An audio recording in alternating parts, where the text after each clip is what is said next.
خب اینجا بریم یه لایه از کیک با هم فیلینگ کنیم. یه دیواره درست میکنیم که موادمان نریزه بیرون.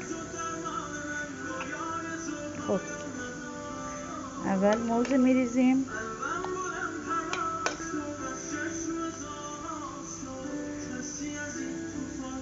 حجم موز کیک های تولد من اینطوریه، جوری باشه که قشنگ پرملات پرملات.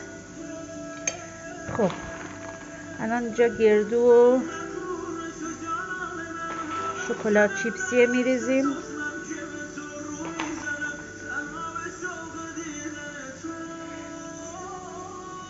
و یه لایم سس کارامل، یه ترکیب کاملا خفن.